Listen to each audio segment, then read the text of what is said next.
I don't know what makes one visually powerful to me. I just know that I love to go through a show and there can be 400 quilts, and I'll walk up to one and say, holy smoke, look at that. And I will stay at that one quilt for an hour. I'm always surprised by the quilts. I'm surprised when I see them. There's something that just takes my breath away. And there are also things I know I cannot make. But some of these scrap quilts, some of these kind of off-center folk art things, I could never make them. People are naturally, I think, by nature, very experimental, and especially the youth that are coming up. They're very experimental. They're willing to try things with unusual techniques. They're willing to try things with unusual fabrics, and combining unusual and futuristic fabrics with traditional ideas of hand stitching and this sort of thing. I could see this color flashing through as the wind blew the other quilts. And as I came up, and I made myself walk real slow and come around the end. And when I saw it, I just thought, all these state auctions I've been to, it's like, please, I want this one. And one of the reasons I was attracted to this quilt is I like the unusual. And I like, it's unusual but it's traditional at the same time. And maybe that's it. It was a traditional pattern, piecing and all, but this woman must have been an unusual person to me, and that her choice.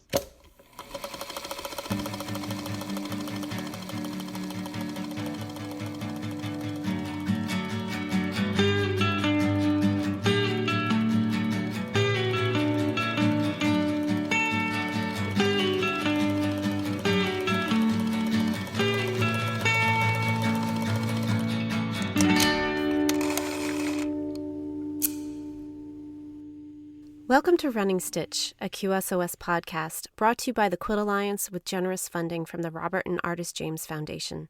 I'm Janneken Smucker. I first met today's guest, Joe Cunningham, at a fundraiser for the Quilt Alliance in 2007 in San Francisco. After chatting at the reception, I asked Joe if I could interview him for Quilters SOS Save Our Stories, the long-running oral history project of the national nonprofit Quilt Alliance. Joe had time the next day while I was still in town, so I met him at his studio, which at that time was a room in a building he shared with a preschool. Listening back to the interview, I think I asked about 3 questions during the entire hour. That's because Joe loves to think and talk about quilts, much as I do.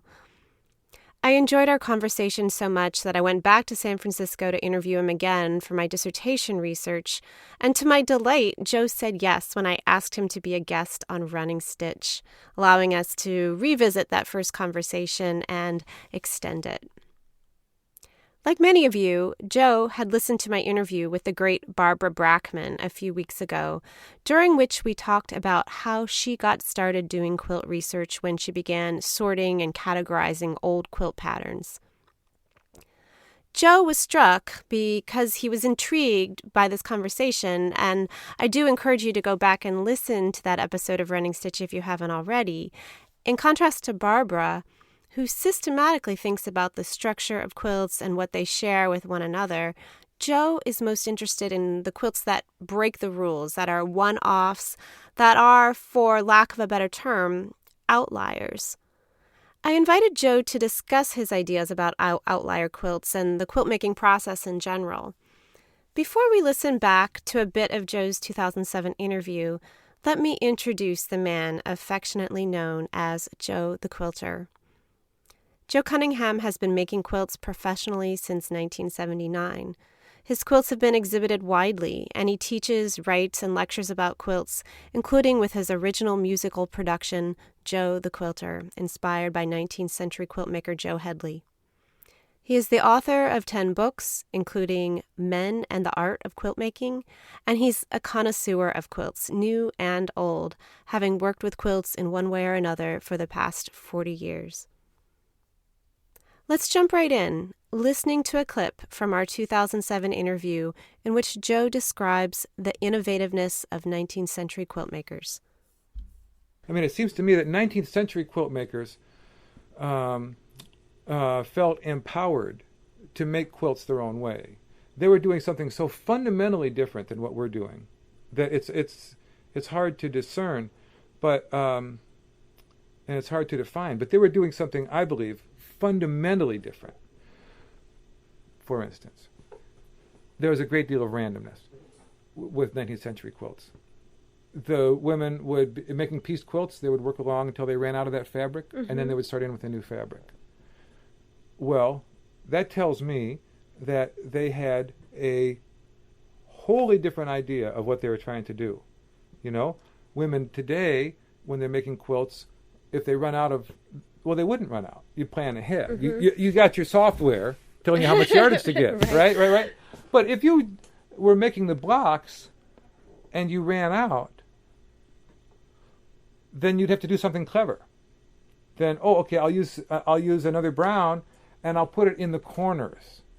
I'll arrange it symmetrically, or I'll put those in the middle to do the one composition that everybody knows, which is it's like an exploding sun or something from the middle. You know, we have an area of lightness that then goes. So we'll do something like that with these with it, or but in any event, we have to indicate that it looked intentional.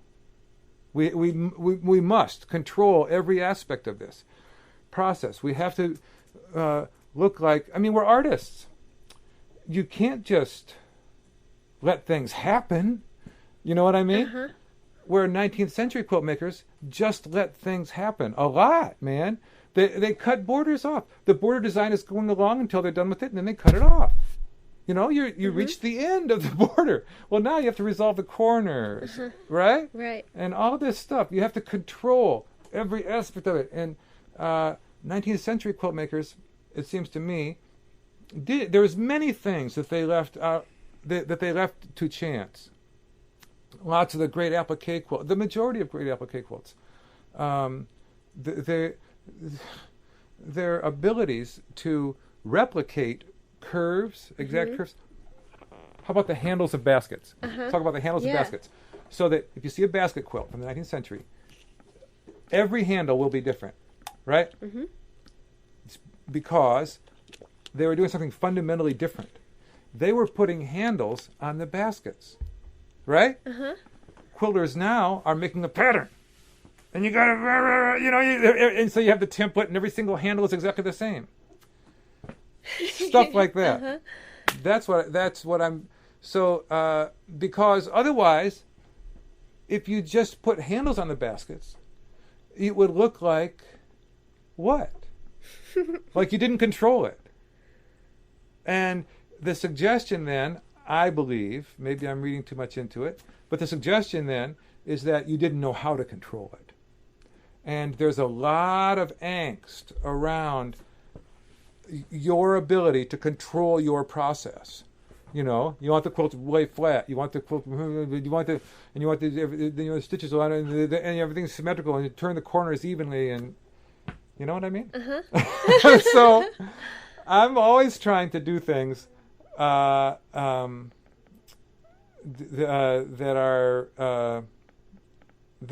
I don't control. I'm trying to lose control.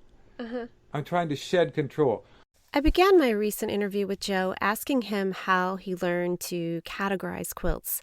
And in classic Joe form, his answer veers left and right and up and down, but I want you to hear it. Barbara Brackman famously has a very systematized way of categorizing quilts and quilt patterns, and she has a remarkable visual memory and has seen so many things. And I know you have a very strong visual memory yourself as well, and I've seen many quilts over the years. But I think it's really telling from the comments that we informally exchanged about different ways of understanding quilts and seeing quilts and categorizing them. You and I are both students of quilt history and both share enthusiasm for the long history of the art form and the various manifestations it's taken. So I'd like to start our conversation today asking you, how did you begin to learn about quilts and their various forms? So in 1979, I was hired by Gwen Marston to play guitar with her on some gigs in Flint, Michigan. And Gwen was a folk singer at that time who had learned how to make quilts. And she got a call from a woman named Mary Schaefer. And Mary said, you don't know me, but I'm also into quilts, and could we meet sometime? So Gwen went over to Mary's house, and there was Mary's collection. She had in the basement, her very dry and dehumidified basement, 350 or so quilts, about half of them, about 150 or so, made by Mary, who never touched a sewing machine. It was all by hand. She did not do her own quilting. She sent her quilts out to quilters. But she had started making quilts in 1948, and Mary was born in 1910. She had been schooled from a very young age in needlework of all kinds and was a master needleworker. She dove headlong into the world of quilts at that time, which was this underground world, largely of pattern collectors. So that it was all about the taxonomy, right, of quilts and the completion of collections. What Gwen discovered at Mary's house in her basement was this archive of boxes, enormous cardboard boxes that filled an area, let's say, 10 by 12 feet, 2 feet high, of documents. An unbelievable archive in somebody's house. And there was not only patterns hand-drawn by the thousands, but also publications, Progressive Farmer, clippings from the Kansas City Star, Laura Wheeler patterns, and the ones whose names I can't even remember, that you would write away to a peculiar address in New York City and get the pattern. And so you'd have to send, 50 cents and a stamp, I think. Yeah, right. They would take your money in stamps as well. Yeah. It's pretty crazy.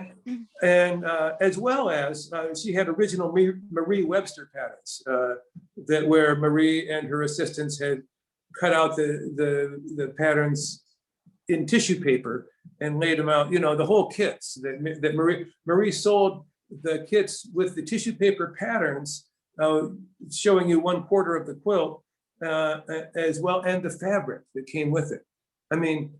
The whole unbelievable stuff that I came to really appreciate later on. So Gwen got a grant, and that was what she was doing when I met Gwen, and I started seeing these quilts over when I would go to her house for rehearsals. And I asked to see what was in these boxes, and it was these quilts. And so I myself, I had 1 year of college, but just studying English. These quilts were kind of like art, but they weren't intimidating. My mother made quilts. She had made me a quilt, and I had other relatives, female relatives that made quilts. And so I thought, well, if my female relatives could do it, well, anybody could do this, come on. I really enjoyed seeing the quilts. And Gwen explained that she needed help writing this catalog, that she was looking for somebody to help her write the catalog. She liked gathering all the information about the quilts, but the writing of it. And like I said, I had had a year of studying English in college, so I offered to write the catalog. And she said, well, you'll have to learn about quilts. And it has to be a biography of Mary Schaefer, too. So you have to meet Mary and interview her. So I have a thing, it turns out, about old ladies. I love old ladies. And I loved Mary. She was, like I say, she was brilliant, extremely knowledgeable about quilts. So I started interviewing Mary. And at one point, Gwen came over to my apartment with a little crib quilt and taught me the rocking stitch, a thimble and needle and thread, and showed me how to quilt. Said, if you're going to write about quilts, you should know how to quilt. So in a week, I could do the stitch pretty well, and I could sit at her frame and quilt with her. And then, and I'm interviewing Mary, and I started in a couple of weeks wanting to make my own quilt, you know. And once Mary discovered that I was interested in quilts from a maker point of view, then she made it clear that she would take me under her wing and be my mentor, basically, I guess is what you would call it. She just made it clear that she would share anything that I wanted to know about quilts. So that was my situation.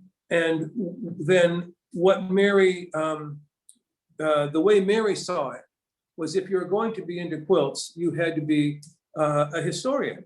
You had to understand the history of quilts. So I had to read all of the books. At that time, there was 5 or 6 books that had content. You know, there was the Dunton book. There was the Marie Webster, and who's the Ruth Finley, and you know, Carrie Hall was not really great for history, but all those patterns were in there. And then Margaret Ickes, Averill Colby, and whatever else. There was not that much to read. I took the whole summer to read all these books and talk to Mary about history. And I just became fascinated by quilt history. So you had to be a historian, you had to be an engineer. You had to learn how to draft patterns in any size and variation that you wanted. You had to be able to hand sew everything. So you had to be a technician. It was like an apprenticeship. And I absorbed all of this. So Mary's preoccupation with patterns, pattern names, pattern taxonomy, I absorbed. So I learned lots and lots of quilt patterns and how to identify them, and then how to identify the era of a quilt being made. You know, I mean, I'm no Barbara Brackman, that's for sure, but I can in general know from the fabrics and the patterns and all the clues in the calicos how to tell how old a quilt is and where it might have been made, that sort of stuff. And I learned to study quilts. And so I understood from early on the divisions and subdivisions in the kind of a grid. The way I saw it anyway was like a grid of where you would place a quilt, right? The time and the place, or the time and the pattern type and the stuff. I could place it on a grid. But what I really liked from very early on was the one-of-a-kind quilts, the quilts that were that Mary really sneered at. Those are utility quilts. Mm-hmm. But that's what I liked, the quilt on the table at the quilt dealer's booth that all the other quilts were stacked up on, you know. And I want that one. And there's no doubt there's lots of reasons for that. They appealed to me, I think, culturally because of my hillbilly background of my dad and my northern Michigan background of my mother. I really am drawn to country things, you know. So anyway, very early on, I was drawn to those kind of quilts. So I think the question, did I answer the question?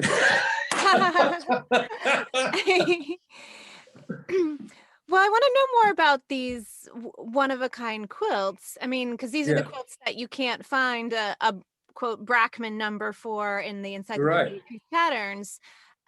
So tell me, describe a little bit about what you mean about these outliers and what appealed to you about them. I mean, yes, they're often, not always, more of a country or rural creation, but what did you like about them?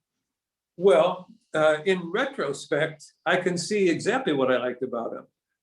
And it was this, that very often these one-of-a-kind quilts consisted of a large single image instead of a grid.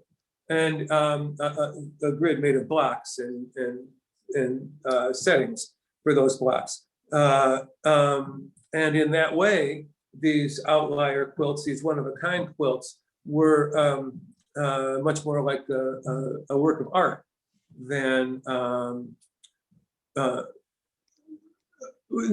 I mean, that sounds wrong, but they're more like a painting. That's what I mean to say. They were like a 6 foot or 7 foot square, painting, by golly.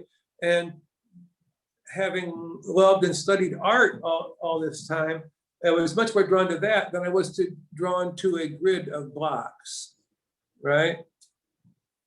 And so I think that was what appealed to me, as well as the country style. But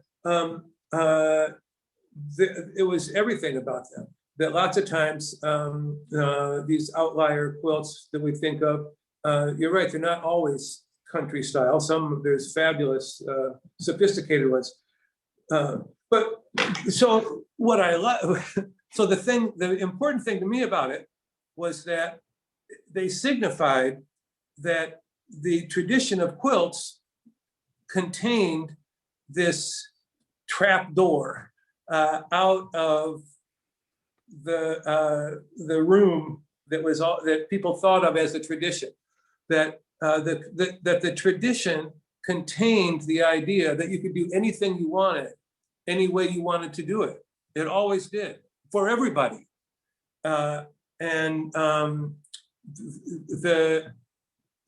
So that what I was interested, it turned out much more than seeing a quilt as a member of a type. I was much more interested in seeing a quilt for what made it unique. And I think both views are equally valid, but quilts can be grouped, as you and I know, into various groups, and they can be typed, but they are also unique, each individual one. And what always interested me about every quilt was what that quilt told me about the maker, the hand of the maker, the mind of the maker. And so as the years went on, I became much more, I almost want to say, indifferent to the pattern name or and the origin of things. I mean, I can't help it. I have those views in me of wanting to know where the quilt was made and when it was made and stuff. And so sure, that's significant. But what I'm really interested in is the ways that that quilt maker took the seed of her idea from the tradition and then did with it what she did. And that's, to me, the most interesting thing. Right. Those choices that could go in just a myriad different directions, as we both know as quilt makers. I mean, yeah. Yeah. If you see two red and white quilts made of the same pattern, I mean, like the Red and White show in New York is a perfect example. 600 red and white quilts that, and no two of them are alike. Even if they're red and white 9 patches, for God's sakes, you know, each one is unique because of all of those branching decisions that they make. Can you, to help our listeners understand this concept, could you give an example of a quilt that you can sort of picture in your mind that sort of speaks to this? And I'd particularly be interested in hearing, you said that you could almost imagine the maker's intent or decision making or happenstance, as it may be. Yeah. Well, one that really blew my mind very early on was on the cover of the Kentucky Quilts book. And it's it looks like it's made out of wools to me. I'm not sure that it is, but it's in browns and yellows and oranges. And it's there's a circular sun pattern in the middle. And, you know, piecing a circle is difficult. It's nothing that, if you know anything about sewing, you would be intimidated by this. And this woman who made that quilt apparently was not intimidated by it. So it's a pieced circle in the middle, and then around the outside, there are 4 radiating things going towards the corners of a red, brown, red stripe. And between those red, brown, red stripes radiating out from the large circle in the middle are scrap pieced things. Now, what in the hell is that? What how do you find the precedent for that? Lone Star, we could maybe. Mariner's Compass, maybe. But it's the way it's put together is so singular and original. The way she pieced a large circle with these wedge-shaped pieces and then made it rectangular with all of these odd-shaped scraps, some going vertically. Oh, they all go vertically. Oh, that's interesting. I don't remember that in my mind, that all of the pieces on the sides, see, they go vertical, and the up and down goes vertical as well. Oh, yeah. The north and south sectors. Yeah. So anyway, it's so profoundly original. You can't type it, and it does seem kind of country. At times in my life, I would probably call this sort of a little bit crude type of patchwork. But I wouldn't call it that now. Doing this exact sort of thing on my current quilt and knowing how much finagling goes into it.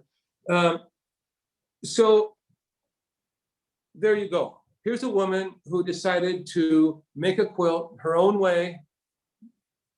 She had this vision, apparently. This is what I'm going to do. And she set out to do this very sophisticated, really, in a lot of ways, one-of-a-kind creation. Where did it come from? There was not a tradition of this, I don't think, in her neighborhood. Most women made most quilts like other women in their neighborhoods. And this is not that. So this book was published in, it was the early days of me, 1982, yeah. Okay, so, yeah, very early. So when I saw that, I was electrified. That's what I want to do. I don't care about making perfect North Carolina lily blocks. That's not what I was interested in, or learning 1,000 crazy quilt stitches. There's all these things that I never understood about when you're interested in history, in quilt history. Well, it's not that I never understood.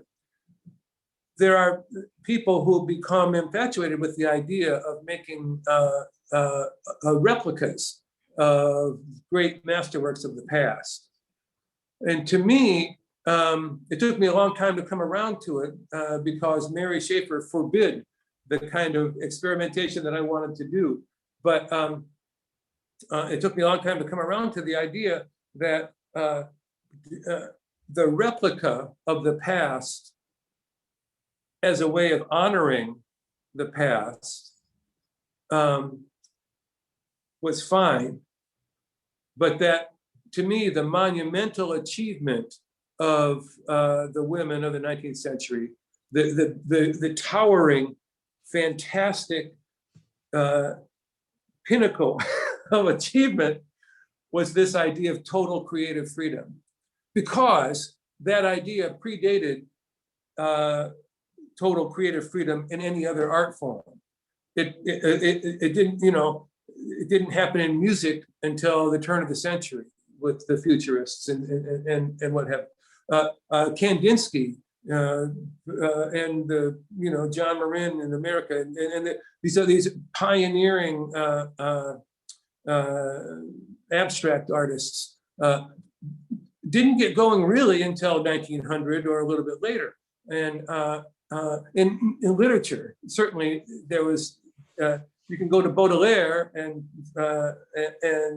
some of these other poets and find a certain amount of abstraction and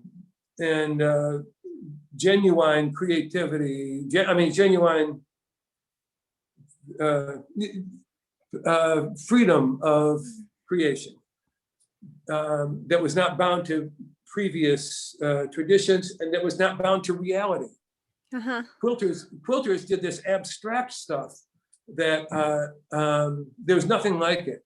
And to me, it's an achievement that will not be recognized, probably.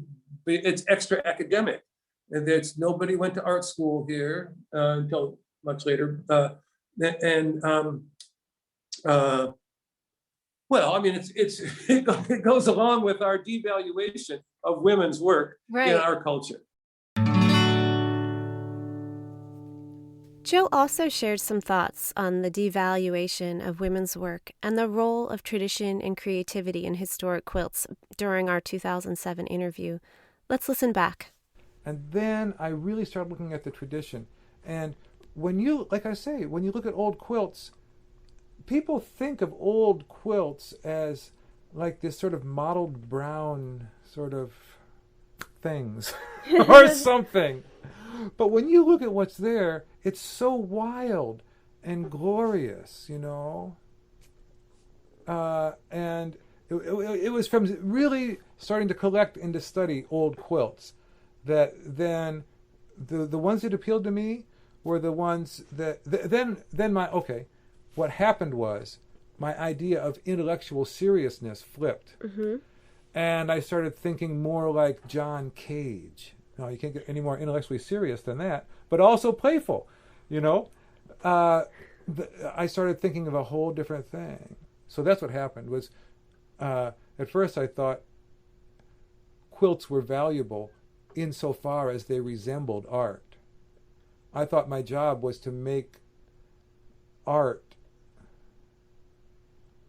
was to make quilts legitimate by making them artistic. Mm-hmm.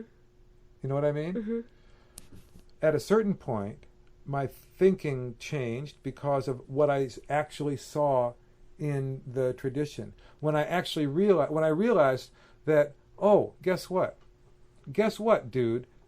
Women thought of large-scale, abstract compositions with a great deal of randomness. In the mid-1800s, you can find utility quilts where she didn't know what it was going to look like. She was just sewing pieces together and cutting them freehand, for that matter. Mm-hmm. 50 years. Now, it's a good thing I have a woman and a child in the room with me, or my language would go terrible. 50 years before the painters discovered this, mm-hmm. that you could make a large-scale abstract painting and not know what it was going to look like ahead of time. You could just express yourself with the paint. Women already were just expressing themselves with fabric. And they had already discovered this, and they were already doing it. So now, then, eventually what happened was I realized that this was pissing me off, that quilts still... Look at the G's Bend quilts. It's just the latest thing to happen. Mm-hmm. I love the G's Bend quilts, but the reason that they got institutional credibility was because they resemble art. And so everybody, it's so good, it's like art. It's so good, it's a model of art. Uh-huh. You know what I mean? Uh-huh. It's so condescending, number one, it's condescending to think, because the whole message here is that these uneducated women, these foolish, frivolous women stumbled into this. They actually, it turns out they somehow accidentally made these things that we sophisticates can appreciate them for how artistic they really are. You know what I mean? It makes me want to punch somebody. It makes me so mad that and so eventually I got the feeling that quilts didn't need art. Quilts exist in an aesthetic realm of their own. There's no art in a 9-patch, a red and white 9-patch. It's a community pattern. We all make red and white 9-patches at some point in our career. Or we don't have to, but we used to. Mm-hmm. All women used to make a red and white 9-patch at some point. You know what I mean? A green and white 9-patch. Make a 2-color 9-patch. That's a community pattern. We're not expressing our individuality with it. We're not expressing an artistic concept that we invented. We're using all community materials. And yet, you can look at a red and white 9-patch and it can be so sublime in its proportions and in its composition that you just float away from it. It's so beautiful. And is it art? To me, it's doing something all different than art is supposed to do. But is it an object with some form of aesthetic power? Yeah, Well, so I started to have the idea that quilts don't need to be made into art, and then I see, it's just the opposite. It's just the opposite is what's happening now. Now everybody thinks that in order to make quilts legitimate, we have to make them more resemble art. The more a quilt resembles a quilt, the less intellectually serious you must be. The more a quilt resembles art, the more intellectually serious you must be. It's that way in the quilt world today. You know what I mean?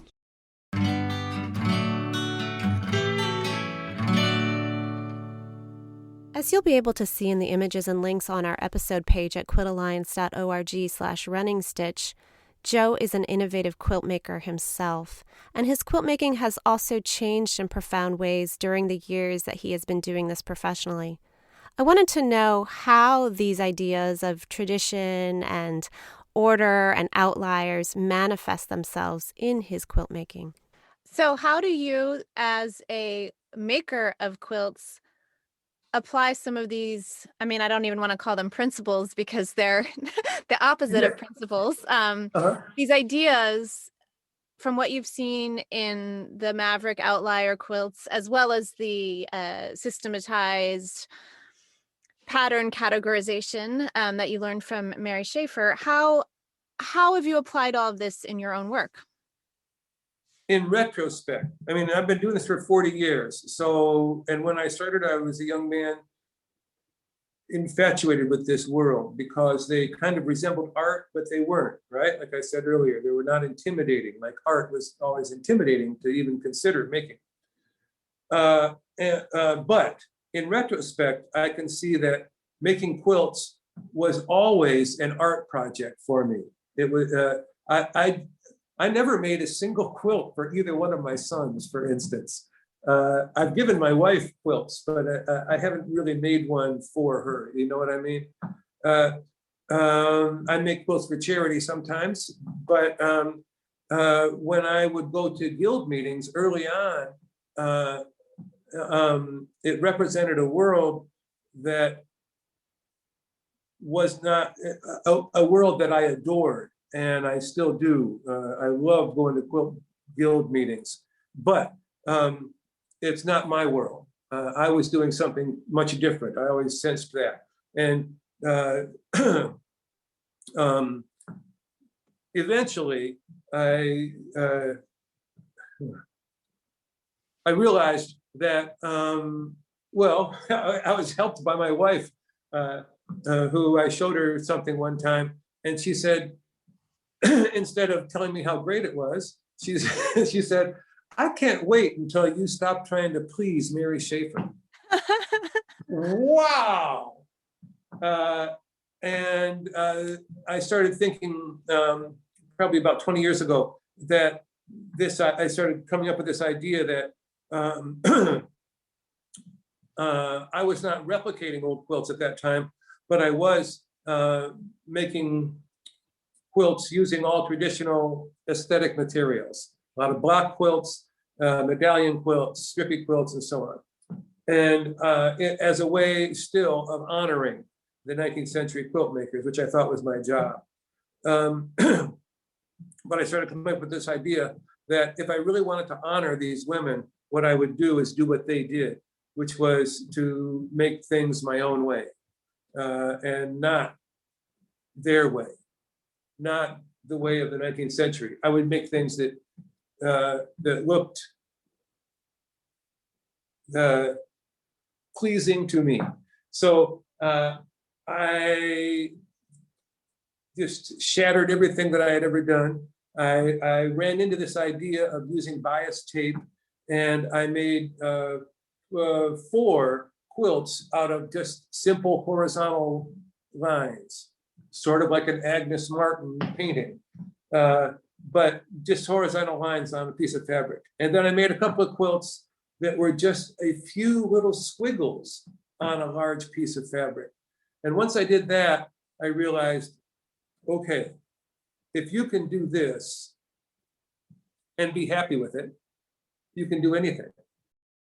Thank you so much, Joe, for spending this time having this conversation with me. I'm sure we could probably talk for the rest of the afternoon and not run Yes. out of things to say.